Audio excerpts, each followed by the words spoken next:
এই ভিডিওতে হচ্ছে ত্রিপুরার বেঙ্গলি মিডিয়াম এবং ত্রিপুরার ইংরেজি মিডিয়াম ক্লাস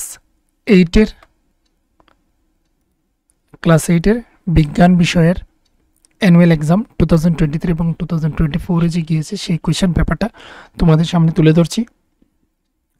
তোমরা দেখতে পাচ্ছ এখানের মধ্যে প্রথমেই আসছে প্যাসেজ কী ধরনের প্যাসেজ এসেছিল সেটা তোমরা এখানে দেখে নাও।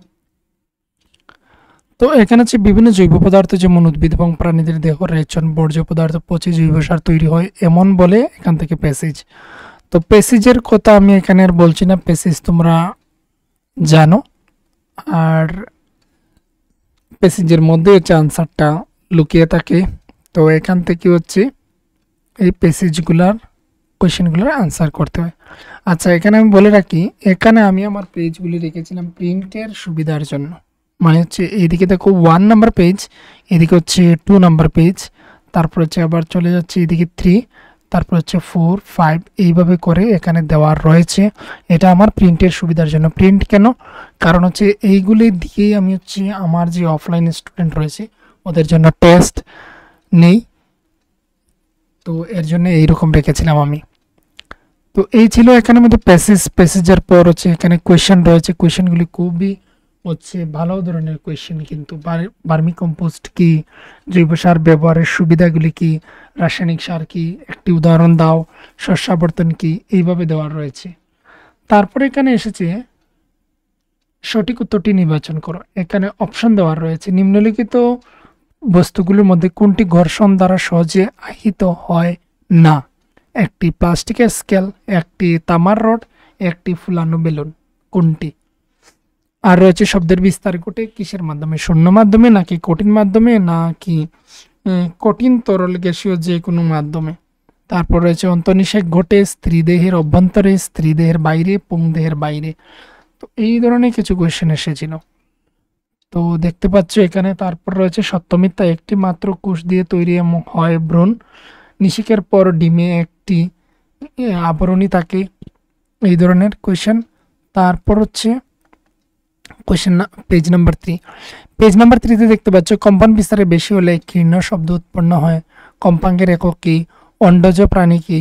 ভূমিকম্পের তীব্রতা পরিমাপক স্কেলটির নাম লেখো। তারপরে রয়েছে এখানে 5 নম্বরে যে কোনো 6টির আনসার দেবে। তো স্টুডেন্টদেরকে আমি এটাই বলবো যে এইগুলি খুবই ফলো করা খুবই প্রয়োজন। তারপর হচ্ছে শব্দ দূষণের 2টি কারণ লেখো।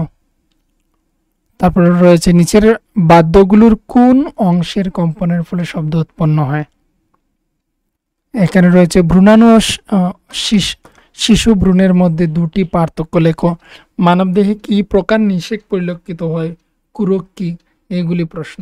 শীতকালে শরীর থেকে সোয়েটার খুলে নেওয়ার পর পটপট আওয়াজ হয় কেন? ব্যাখ্যা করো। শব্দের প্রাবল্যের কম্পাঙ্কের বিস্তারের সঙ্গে কিভাবে সম্পর্কযুক্ত? শব্দের প্রাবল্যের একক কি? এই ছিল প্রশ্ন তোমাদের গত বছরের পরীক্ষার। তো এটা দেওয়ার কারণটাই হচ্ছে যে তোমাদের একটা আইডিয়া আসার জন্য পরীক্ষার প্রশ্নপত্র সম্পর্কে। চলে গেল এতটুকু পর্যন্ত। লাস্ট এখানে আরও একটি কোয়েশ্চেন ছিল। দেখতে পাচ্ছ কোনো আহিত বস্তুকে হাত দিয়ে স্পর্শ করলে বস্তুটি আদান হারায় কেন? ব্যাখ্যা করো। তারপর রয়েছে 6 নম্বর যে কোনো তিনটি আনসার করার জন্য কি কি প্রশ্ন এসেছিল আমি মুখে বলে দিচ্ছি। তোমার চারপাশের শব্দগুলোর উৎসগুলো একটি তালিকা তৈরি করো। একটি পেন্ডুলাম 4 সেকেন্ডে 60টি দোলন সম্পন্ন করে। এর দোলনকাল এবং কম্পাঙ্ক নির্ণয় করো। এটা কিন্তু এক ধরনের ম্যাথ কিন্তু। তারপর হচ্ছে মানুষের ক্ষেত্রে শ্রুতিগোচর শব্দের কম্পাঙ্ক সীমা কত? তারপর রয়েছে 3 নম্বরে বজ্রাঘাত থেকে নিজেকে রক্ষা করার জন্য 3টি উপায় উল্লেখ করো। রূপান্তর বলতে কি বুঝো? একটি উদাহরণ দিয়ে বোঝাও। এগুলো হচ্ছে প্রশ্ন। 7 নম্বরে রয়েছে যে কোনো একটি উত্তর করার জন্য এখানে 2টি কোয়েশ্চেন রয়েছিল। 2টির মধ্যে হচ্ছে প্রথমটি সুরযুক্ত এবং হচ্ছে সুরবর্জিত শব্দের পার্থক্য। কখন সুরযুক্ত শব্দকে সুরবর্জিত শব্দ বলে মনে হয়? জনবসতিপূর্ণ এলাকায় শব্দ দূষণ কিভাবে নিয়ন্ত্রণ করা যেতে পারে? তারপর রয়েছে 2 নম্বরে, এটা হচ্ছে রোমান 1 চলে গেল। রোমান 2তে হচ্ছে ভূমিকম্পের 2টি কারণ লেখো। স্থির তড়িৎ কি? বজ্রপাত কিভাবে হয়? গ্রুপ সিতে এসেছে, দেখুন ব্যাঙাচি ব্যাঙে পরিণত হয় নিষেকের দ্বারা, রূপান্তরের মাধ্যমে, কুরকের কুরকুদ কুরকুদগম দ্বারা। এই হচ্ছে, তো এটা হচ্ছে রূপান্তরের মাধ্যমে ব্যাঙাচি থেকে ব্যাঙে পরিণত হয়। তারপর রয়েছে এখানে প্রশ্ন ছিল 5 নম্বর পেজ, বয়ঃসন্ধিকালে সঠিক খাদ্য নির্বাচন করার কারণ কি? তারপর সঠিক খাদ্য মস্তিষ্ক বিকাশে সাহায্য করে, তাদের তাদের দেহের দ্রুত বৃদ্ধির জন্য সঠিক খাদ্যের প্রয়োজন, এই সময়ে স্বাদকোরকগুলোর পূর্ণ বিকাশ ঘটে। তো এই ছিল প্রশ্ন, আর তার এই 3টি হচ্ছে অপশন, এগুলি চলে গেল। তারপর হচ্ছে দেখে নাও শূন্যস্থান পূরণ করো। বৃদ্ধি বিষয়ক হরমোন নিঃসৃত হয় ড্যাশ গ্রন্থি থেকে, শব্দের তীব্রতা মাপা হয় শব্দ দূষণের শব্দ উৎসের ড্যাশ দ্বারা। আমার এখানে এক্ষুনি মানে হচ্ছে লোডশেডিং হয়ে গিয়েছে, যার জন্য ভিডিওটাকে তাড়াতাড়ি এখানে শেষ করে দিতে হবে। দেখে নাও 10 নম্বরে রয়েছে যে কোনো একটি, এখানে বলা হচ্ছে প্রশ্নগুলো একটি বাক্যে এবং একটি শব্দে উত্তর দাও। এখানে রয়েছে একটি পুরুষ হরমোনের নাম লেখো, দুটি তরল পদার্থের নাম লেখো যেগুলো নিচের চিত্র দেখানো পদ্ধতিতে পরীক্ষা করলে চুম্বক শলাকার বিক্ষেপ ঘটতে পারে। এখানে আমি বলে রাখি, দুটি তরল পদার্থের নাম লেখো যেগুলো নিচের চিত্র দেখানো পদ্ধতিতে পরীক্ষা করলে চুম্বক শলাকার বিক্ষেপ ঘটতে পারে। এই ছিল একটা কোয়েশ্চেন। এবার হচ্ছে আমরা 6 নম্বর পেজ, আর তারপর হচ্ছে 7 নম্বর, তারপর হচ্ছে 8 নম্বর পেজ রয়েছে, আরও 3টি পেজ রয়ে গিয়েছে।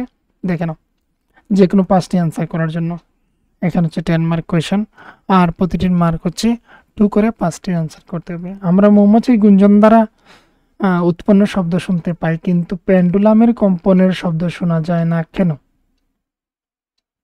খুবই ইম্পর্টেন্ট, খুবই ভালো ভালো কোয়েশ্চেন রয়েছে। দেখো, আমি প্রতিটি ক্লাসের আমি বিশেষ করে ম্যাথ ক্লাসগুলি করাচ্ছি, সায়েন্সও করাচ্ছি না, বাকি সাবজেক্টগুলো করাচ্ছি না।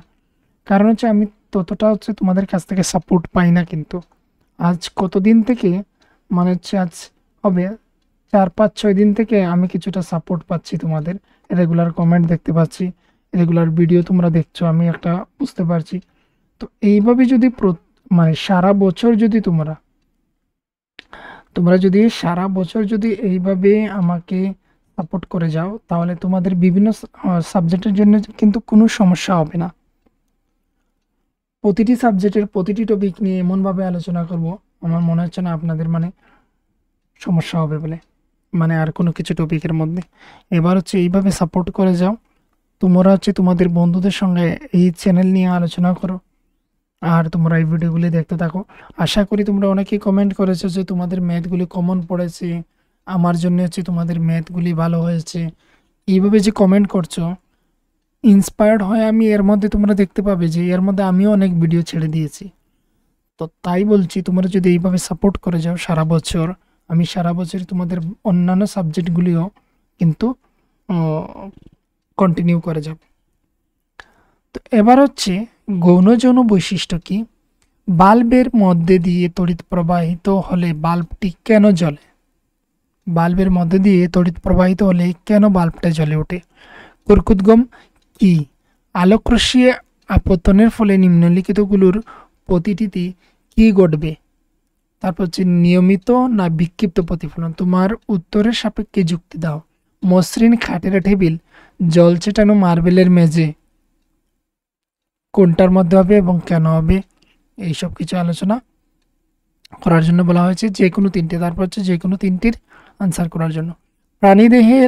প্রাণীদের অযৌন জননের 2টি প্রক্রিয়া সম্পর্কে লেখো।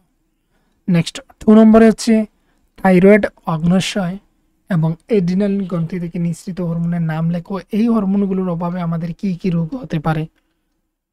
তো এই ছিল এখানের কোয়েশ্চেন। তারপর হচ্ছে নাম্বার 7 পেজ। 7 পেজে এখানে একটা ছবি দেওয়া রয়েছে। উপরের চিত্রের মতো বর্তনী তৈরি করলে দেখা যায় যে বাল্বটি জ্বলে না। এর সম্ভাব্য কারণগুলি লিপিবদ্ধ করে তোমার উত্তরটি ব্যাখ্যা করো। এটা হচ্ছে সায়েন্সের কোয়েশ্চেন ছিল। তারপর ছিল সমুদ্র উপকূলবর্তী অঞ্চলে বসবাসকারী একটি ছাত্র একটি ছাত্র টোস্টারের সাহায্যে পানীয় জল এবং সমুদ্রের জলের তড়িৎ পরিবাহিতা যাচাই করে দেখলো। সে দেখলো সমুদ্রের জলের ক্ষেত্রে চুম্বক শলাকাটি বেশি বিক্ষিপ্ত হয়, এর কারণ কি? তারপর রয়েছে এখানে অপর একটি কোয়েশ্চেন, তড়িৎ লেপন কি? তড়িৎ লেপন যুক্ত দুটি জিনিসের নাম লেখো। বিশুদ্ধ জলকে কিভাবে তড়িৎ পরিবাহী করা যায়? আগুন নেবানোর সময় অগ্নি নির্বাপক কর্মীরা আশপাশ অঞ্চলের মূল তড়িৎ সংযোগ বিচ্ছিন্ন করে দেয়, এর কারণ ব্যাখ্যা করো।